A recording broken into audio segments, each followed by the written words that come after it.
Hello, everyone, and welcome to yet another episode of Delegate Corner. I'm your host, Sinkas, and today I have the pleasure of chatting with Subli. Subli is a content creator and the founder of TheOptimist, a newsletter delivering news and research on the OP stack and the OP superchain. He's also a delegate and an ambassador. Today's episode is kind of different from the rest in the sense that Subli is undoxxed and has chosen to remain off camera throughout the episode. So let's dive into what he has to say. Hello, Subli. Welcome to Delegate Corner. Hello, thanks a lot for having me on this Delegate Corner. Absolutely, it's great to have you. All right, so I'd like to begin by just hearing a little bit more about yourself. So whenever you're ready, just take it away. Yeah, sure. So I'm Subli. I started crypto as a content creator, and I'm now an Optimism Ambassador as well since the end of 2022. And I don't know how far should I go? Should I go over my story, or should I pitch myself only? Yeah, good question. I think a quick pitch of who you are, your background, and maybe how you even got involved in crypto in the first place, because that's a starting point for most people. In Sure. Yeah. I mean, my pitch is quite common, I think. I'm a mechanical engineer, so I don't have any background. I don't make any study in devs in Web3 or whatsoever. I joined crypto when my brother-in-law told me I could be millionaire in a couple of weeks. So that was in May 2021, the peak of the last bull market. And after 3 months of trading, I got wrecked. So I decided to stop trading, start learning about fundamental analysis, what the project is doing, what's the utility of a token, etc. And I'm passionate in mathematics and analysis. And finally, I discovered DeFi, decentralized finance, and I must say that I fell in love with that because in traditional finance, you cannot access this level of details. If you go to your bank and you want to put your fiat stable, into a saving account with, let's say, 1.2% yield per year, you don't know what is behind, where the yield is coming from. Where in DeFi, everything is transparent. You have white paper, you have on-chain transactions. You can easily test by yourself in a couple of minutes because it's permissionless and it's accessible for anyone, especially layer two, like Optimism. So I started learning DeFi using from Curve and Convex, which I think are maybe the most complicated project to start with. But finally, I ended up loving what I found, and I have as well a passion to share with people. So the more I was searching and digging into the rabbit hole, I started to share with first a French community because I'm a French person, and finally decided to switch in English because the community is much larger, the need is much stronger, and people are more DeFi expert as well in the English speaking community. So this is when basically I decided to create content about DeFi on guiding new people to understand DeFi project and how to use DeFi projects. Mhm. That was in 2022, and I got elected Optimism Ambassador without maybe knowing it because it was not on purpose, but actually I was one of the, let's say, the people who were providing the most useful information about the optimism ecosystem. And yeah, and since then I'm trying to focus my time on optimism ecosystem and provide my support where it's needed. Mhm. Awesome. And you speak of you have a passion for mathematics, and you also do content for DeFi. So I'd assume like outside of governance, that's your main area of interest. But I'm curious to know if you've delved into other areas of crypto, like NFTs, for example. Of course, I've been looking into NFTs, but always in the sense of mathematics. NFTs gives you some utility. What are the utility behind? And so either it is for farming airdrop or it is to get to special access for, let's say, NFT gated community whatsoever. So, but I must say that holding JPEG and trying to speculate on a 10x price increase, I'm less enthusiastic than pure DeFi. Hmm. All right. And you did get elected as an Optimism ambassador, but is that what brought you to Optimistic, or was that just an excuse to get involved, and something else made you stick around Optimism?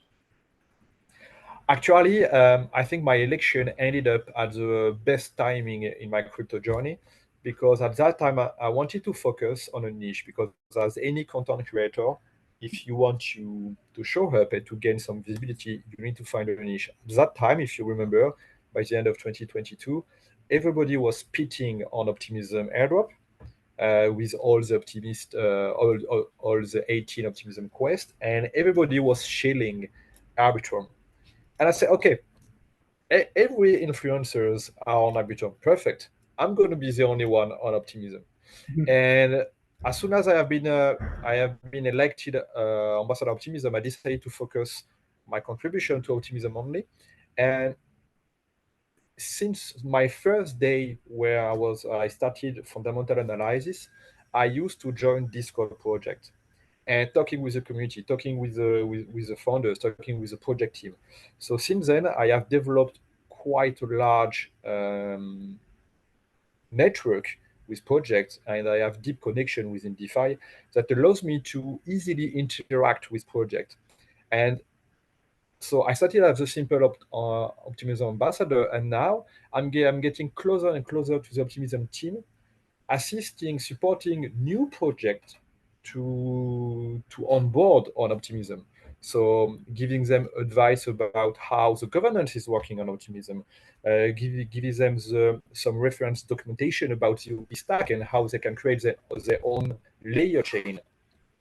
Mhm. So yeah, I mean, Optimism Ambassador was just a starting point, and since it has been now almost 9 months from my election, my involvement as getting deeper and deeper on a monthly basis. All right. And you started as an ambassador. You're now also a delegate. How did that came to be? What made you decide to get involved with Optimism's governance? Actually, this is the same.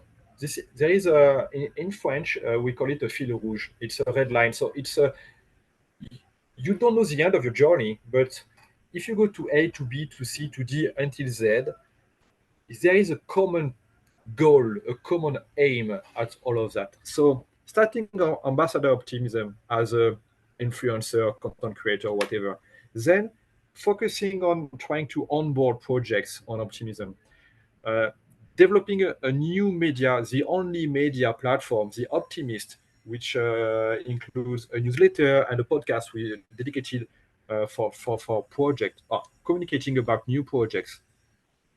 And then okay, I have deep connection with project, but I have as well a very loyal and firm community. And I know that, especially on project, and I think there was a study as well on the voting ratio on optimism. I saw people who were holding OP token on their wallet, but not participating to the governance. And since I still want to get more involved in the optimism ecosystem. I told myself, okay, I'm voting on my own. How can I make other people to participate in what I believe that will be the optimism will become the entry door for DeFi, for NFT, for whatever, for Web3. Mhm. How can I guide people on voting? So instead of making tutorials or telling them, hey, come on, there is this vote on the process, etc., I said, okay, let's make myself a delegate, appoint myself a delegate, ask the community, okay, you believe in me because you follow me since months. So if you delegate your token to me, you will participate to the optimism governance. And if you believe on what I'm doing, you know that I will vote in the favor of the optimism growth. That was the main, let's say, my main aim target to Mhm. become a delegate. All right. And was it any like at all difficult to start getting people delegating tokens to you? And subsequently, like when you did get the token delegated to you, what was the hardest thing about being a delegate and like actively being involved with stuff? A part of, let's say, trying to catch or trying to or telling people to delegate their OP tokens to me, I would say the hardest part is first of all following what happens on the optimism governance, because you have people who spend a lot of time on it, and if you are not fully dedicated to it, I mean, like you, for example, you dedicated to optimism governance, so you know by heart what's happening. I'm dedicated to DeFi and optimism, so I know by heart what's happening in DeFi on the optimism super chain, whether it's OP mainnet or base. However, uh, on optimism governance, I'm not connected on a daily basis or few hours a day. So the first thing is, if you want to catch up on the ongoing discussion and especially the voting timeline and what is about to be voted, you need to scroll down a bit in the forum to find the latest, let's say, not the latest post, but the latest, most relevant information about these topics. So, voting schedule and topics that are going to be voted. And you don't find all the information, at least this is my own opinion. You don't find all the information, 100% of the information on the forum, so you need to scroll down a little bit on the Discord server as well, on the Optimism Discord server. Mhm. So I would say the aggregation of data that anyone at any time can just find in one place might be missing, or I might not be able to find it yet. Mhm. Yeah, and I've heard that is a common thing across like many different delegates that have been on the show, but also to ones that we spoke privately, is that just keeping up to date is the most difficult thing that everyone seems to face as a delegate. And that it makes total sense, especially considering that for most people, like being a delegate is kind of like a side thing and not their main area of focus. So Mm. let's see that it's confirmed. All right, and in terms of being a delegate, what do you think are like the core values one must have to be a successful delegate? Speaking of both like from a cultural standpoint, but also from like a personality standpoint. I would say the first thing is that you need to be aligned with the optimism value. There is no way you can contribute as a delegate on optimism if you are not aligned with the vibe and the optimism vision. You need to adhere to it. Um, the second thing is that you need to take a step back on your own expertise, and to, when it's time for voting, to ask yourself, what I'm voting, is it for the benefit of the optimism growth? And of course, if it is something about DeFi, it's easy. But let's say OP grant, how much are we going to allocate for a mission or for a request for proposal or whatever? Uh, will this be really effective in terms of user retention? Uh, this I can understand, but you need to take a step back, not putting yourself in the user shoes, but as someone who could imagine the outcome of passing this vote successfully. How will be the outcome on the optimism growth? If you take, for example, the builder grant, if you look at all the proposal from the project, I mean, I don't understand one of them because I'm not a builder, I'm not a developer. But I can understand that the builder grant are here to make sure that people, for the long run, will find tools to quickly develop new product on optimism. So I think the main thing is take a step back, make sure that you forget about your own expertise and decide on whatever is the most beneficial for the optimism community. Mhm. Right on, I definitely agree. And especially with the fact that alignment with the optimistic vision is the number one priority for delegates. All right, and in terms of like practical things, what are some practical best approaches that you have seen work in being a delegate? I'm talking about having a communication thread, voting, and posting a comment to your rationale, things like that.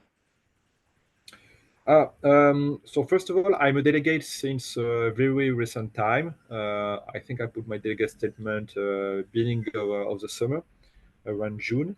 So I don't have a lot of experience on this right now. However, I would say the delegate statement is really something interesting because if you are not interested, you won't spend a couple of minutes, let's say, to well, maybe a couple of hours even to read all of that, everything that you need to fulfill, all the requirements and the statement that you have to make. So I think that it could be it's a very interesting barrier of entry. The second thing I would say as a delegate is that you own a responsibility of your vote towards your delegates, towards the one who delegate to you. So whether it is on your delegate statement on the forum or on other media, whatever, I think it's great to do that on the forum actually because it's public and anyone can see it, and it could be easily aggregated by other projects to make something more, let's say, to cover all the different delegates. So I think, yeah, the thing is to have a responsibility of your vote and why did you vote for that? Because people delegate to you because they are aligned of what you have done before, but people can change mind. I mean, Web3 is going at at an incredible pace. And the world that we knew 2 years ago, 1 year ago, is not the one that we are living now. And it will be different in 1 year from now. So Web3 is going fast. People change their mind as well because the organization is changing. So people either accommodate to it or they don't. And you could be a delegate, I mean, you could delegate your P token to someone 1st of January, but by the end of December, you're not aligned anymore with the person. And instead of scrolling during the vote, what for for which, let's say, what was the vote of my delegate? I mean, it's a nonsense. It's time consuming, and I'm not sure it's even really easy to find this on-chain data. So the best would be for delegate to put some rationale and some logic in the vote, and to make sure that the people who delegate to you are still aligned with your perspective. Hmm. Yeah, I definitely agree with that. And something that I've touched on with previous episodes as well is what I like to call proactive transparency, right? It's like things are like votes, for example, are on the blockchain. Everybody can have access to how you voted if they search for it. But that doesn't mean that is actually, people are definitely not taking the time to do that for the people who have delegated tokens to. So being proactive as a delegate and being proactively transparent and putting it out there just makes everything easier. And it makes sense, right? Anybody, like, it's public anyway. Why not put it out there yourself and provide your rationale along with that? Exactly. So yeah, definitely. Exactly. All right. And do you have a set framework as a delegate for when making decisions? I'm talking, how do you assess a proposal or the impact it's going to have on the collective? Do you have something set, or do you just go by gut feeling on every proposal? Yeah, my first thing is about, let's say, about my own understanding on optimism and the way it develops. So I didn't build anything right now, but again, I think I'm pretty new as a delegate, and I still have to learn how to be, let's say, more efficient in my voting, in my decision. So this is definitely something that I will take the reflection period that will start, let's say, starting this Thursday, during a couple of months, to discuss with the delegate on how to get, let's say, properly involved in an efficient way, whether it is to grab the different information that goes on the forum or on the Discord, to be sure that I'm up to date in a effectively manner, and as well, when time will come to vote, uh, what are, let's say, the common sense of optimism, and then how do I balance that with my own vision of what I like to see on optimism. Yeah. And in terms of you're the first person on the podcast that isn't doxed, right? And we're doing an audio only interview, which I think is totally fine, and I think it's actually interesting. I don't think that people need to be doxed in order to have like tremendous contributions to the space. But I'm curious to take your perspective on if that has affected your, delegations or your participation in governance at all. I think it's a bit early right now to say it. Mhm. Saying that I'm undoxed. I'm undoxed to the community, but I'm doxed to Optimism because I have already received a grant from them. So towards Optimism, I'm doxed. But yeah, for personal reason, I don't want to be doxed towards the community. I don't know if, let's say, it's a problem right now with the community, and I would say it's not my priority. I don't have an objective to hold 1 million delegated OP token. It's not an objective. My objective is just to contribute at my own level, and I have been doing that since the beginning. And let's say if my growth in delegation is steady, it's become it's organic, and because people are aligned with my vision, and whether my name is Alex or my name is Kevin or my name is whatever, people won't care because they are just aligned with my way of thinking. Mhm. Yeah, no, I definitely agree, and that's why it's like it's my belief that people don't necessarily need to be boxed to contribute anywhere, and also that's like this podcast also serves as proof that we can have a discussion on Delegate Corner with people who do not want to go on camera, and I want to extend an invite OP user who I've discussed with in the past, but he was he's not doxxed and he didn't want to be on the show, so you can take the lead from Subli who showed up without camera, and we can do something like that as well. All right. Definitely. And taking a step back to the more like the overview of governance, right? The whole picture of optimism governance as it is right now, and kind of like where it's going. Do you think like what are some areas you think we are strong? What are some areas you think we are lacking, if there are any? What are some things we could experiment more with? Just in your opinion, no judgment here. Mm. I must say, first of all, that I'm quite impressed on the journey Optimism has taken in terms of governance. I mean, if you look at when the governance started, let's say several almost a year ago. Um, Actually, I don't know when was the first voting on Optimism. Do you remember that? First, Do vote. you have? I don't think I Yeah. don't. What was the first action, the first governance action of Optimism? I mean, I don't remember, but if you look at, let's say, starting 2023, end of 2022, when I started, let's say, being a bit more active, and you look right now, it's amazing much um, how much things have developed and changed since then. I mean, if you look only at the project grant, uh, we have since now 2 seasons a grand council, and I'm quite familiar with projects like Synthetics, who works like that with indirect election. I mean, I'm from France, so for example, in our government, we elect directly the president. In US, it's different.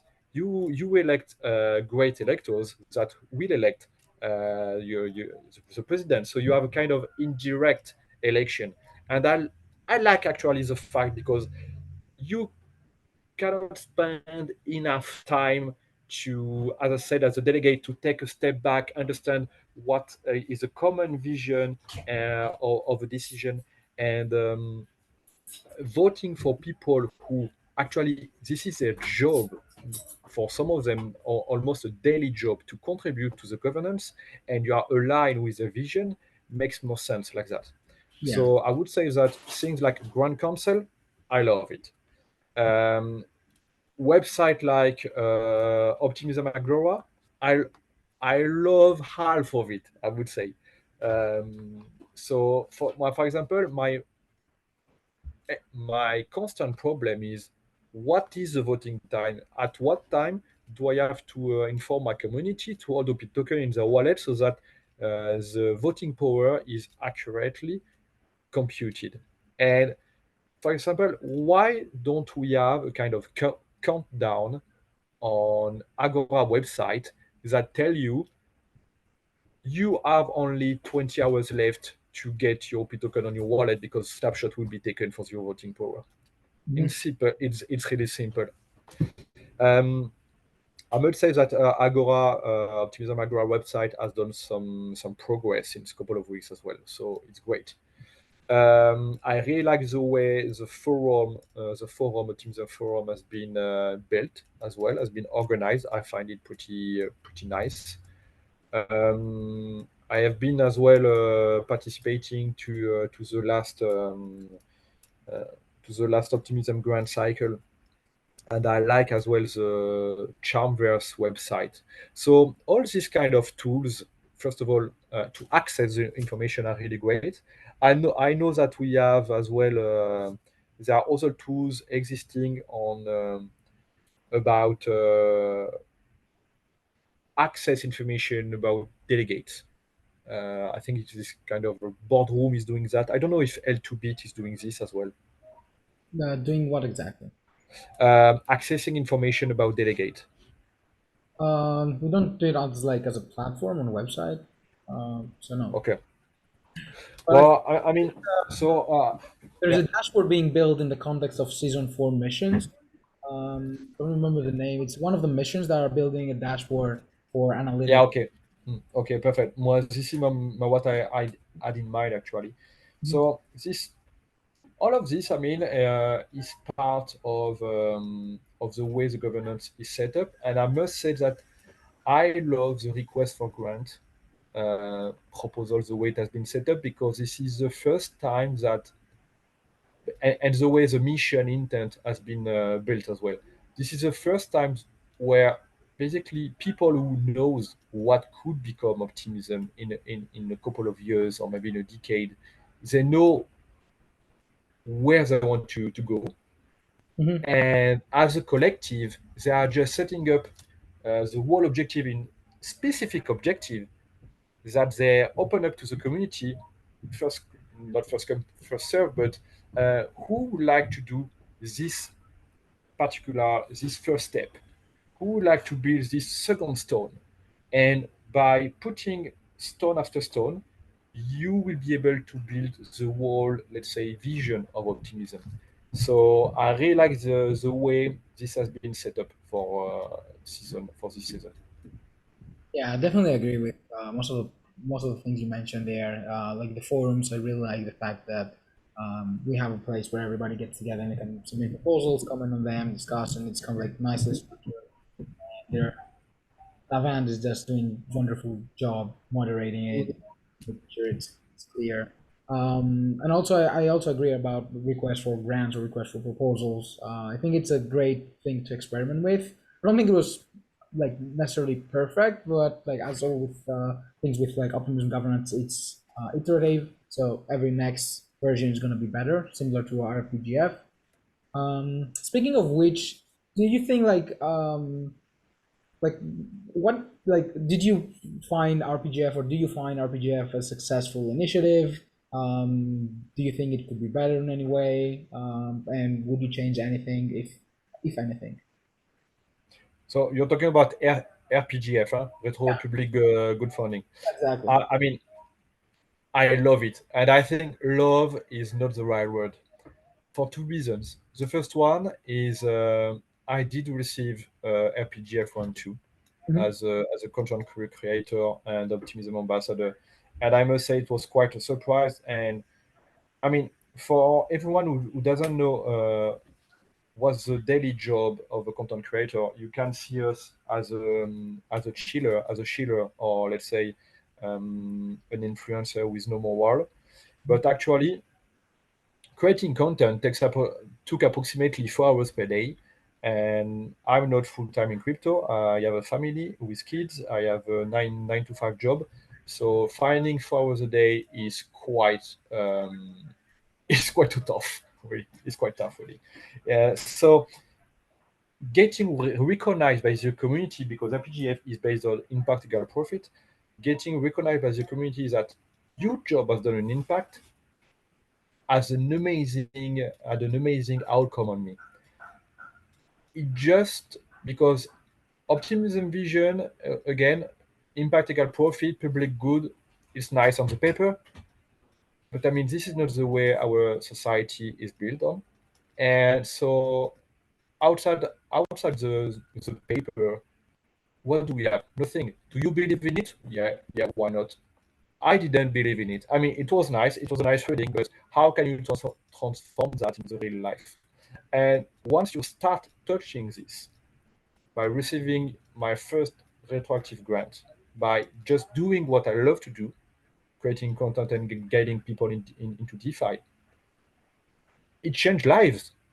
I mean, it changed the way I saw optimism and I saw crypto, and that's why I have created the Optimist Media. We are now a team of 18 people. I mean, the newsletter is translated in 11 different languages. I wouldn't have done that if I didn't believe in RPGF. Mm-hmm. Second thing is that as an ambassador, um, I did interview as well project builders who receive RPGF, and the outcome was even, let's say, stronger, because I do that on my hobby time. However, people who are building sorry, building public goods product, they they are not funding by venture capital. And one project, I think it's Candid Wallet. Mm-hmm. The guy received a substantial amount of OP token that allows him to fund 2 years of product development. And I mean, this is just amazing. I mean, you have an idea, you start building an idea on your own money for the first year, and then you receive a grant, a retroactive grant, because your work that you have done, the community has decided it has an impact, and you receive a grant that allows you to get funded for the coming months and years. I mean, I haven't seen this kind of flywheel before in other kind of industry. I'm not talking about Web3 and crypto. Outside of that, I've never seen that before. And if you listen to the people who have earned re- retroactive grant, you can, even if you are not, like today, for example, we are not doing a video recording. We are just doing, let's say, an audio recording. You can smell and feel the smile on my face when I'm talking about that. And for everybody who earn retroactive grant, you can see their smile on their face. And it's completely different if you receive a grant after you apply for it. You don't have the same feeling. And this is all about, I think, recognition. More than the amount of money you get in terms of dollar values, it's the recognition. And like in a standard organization, if you want to motivate people, you don't motivate them by paying them more, because uh, it sh- this is very a short-lasting effect. However, motivating people by granting them recognition has an amazing long-term effect on people. And I think this is for me the flywheel of optimism, is that if you work towards, not hard, because you can work hard and do something that doesn't interest the community, but if you work hard and you interest the community in your own niche, you get recognized for that. And it's an amazing feeling, I can tell you. Mm-hmm. Yeah, definitely agree. And I think it's a good, like, RPGF for me is, I like to say, like, proof of contribution in a sense, or proof of work for grants, right? You do the work and then you retroactively get recognized for it and you get paid. That's the thing. And I think it's like, apart from, motivating people, it's also a good approach to bring new people to optimism. Like, for example, Bricia, he actually came into Optimism after receiving RPGF from for Mm. Mexico, I think it was. So it's great to see that as a way to attract people that have built things on optimism, or involving optimism in a way for accepting content. So that's actually Yeah. good. All right, and going back to delegates, what is you have any delegate in mind that hasn't received as much love in terms of tokens delegated to them as they should, based on the contributions, or as you believe they should? I have two persons I have in mind that I really love, and they are each each of them are in their own branch, in their own field of expertise.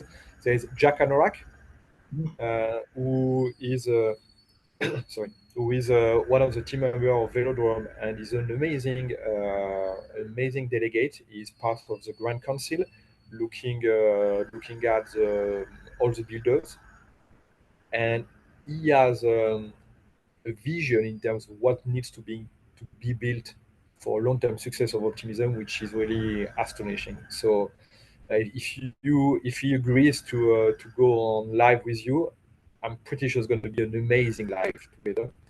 And on the other side, more about growth, I would say Michael von Merden is an amazing guy, very open-minded. Is doing great job on optimism, about accessibility, about um, gathering information, about visibility, all about what happened on the governance, and I really like him. So both of them are my, let's say, top two pickups. Mhm. Yeah, amazing. Great people, both of them. I haven't had a chance to talk with Jack. Hopefully, I can get him in one of the future episodes. Michael was actually the first person I talked to on this podcast, and yeah, he does amazing work in optimism governance, especially hosting the community call, but also like all the other contributions he's making left and right, the RPGF podcast too. So yeah, great people. And I assume you'd want, because my follow-up question is usually who you want to see on the podcast next, and it doesn't have to be one of the two you mentioned, but I assume it's going to be Jack. Yes, definitely. All right. I like to listen to him about his vision and how he sees mission as a delegate. Mhm. Awesome. So open invitation to Jack for whenever he wants to get on the podcast. I'll definitely be glad to have him as well. All right. And speaking more broadly about the Optimism Collective, as you know, community builders, organization, teams, individuals, people of the foundation, is there anybody you'd like to give a shout out to for their contributions to the collective? Honestly, I like to give a shout to the whole OP team, but very large at a large scale. Uh, we have an amazing team of contributors on the Discord to moderate all the channels. We have we have the translators, we have the ambassadors, we have OP team member who are there. Congratulations to Lavand as well for her amazing work about governance. I mean, this research that she has done couple and released a couple of months ago is an amazing contribution to the space. I like as well to thank the Optimism team members who are working more about towards project, like Benji, um, like the marketing team with Tasia. All of them are doing an amazing work.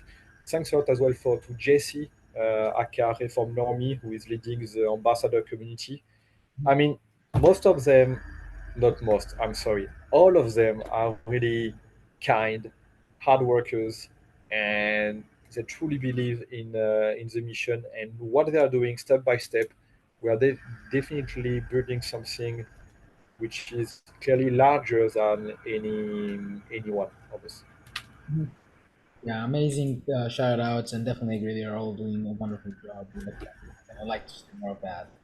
All right, and to close things out, what are some places where people can find out more about you and the things you do? Now's your time to share, you know, your Twitter, newsletter, website, Discord, whatever you have. Amazing. Well, thanks a lot for the opportunity. So you can find me on Twitter, Subli underscore DeFi. We have media platforms, so the one and unique media platform focusing on the optimism supply chain called The Optimist. The link is in my bio on Twitter. We release a bi-weekly newsletter where you can find everything about governance, project research, farming strategy. We do some podcasts with project as well, with written notes available. We cover as well on chain analytics. And yeah, that's it. All right, perfect. And I'll have the links in the description for anybody so they can easily grab them. All right, and that brings us to the end of the episode. Amazing. Thank you very much, Subli, for being on the show. Really appreciated you being. Sinkas, you're an amazing host for podcast, and I think I will truly take example on you. Thanks a lot. Thank you so much for the kind words. And thanks everybody else for tuning in.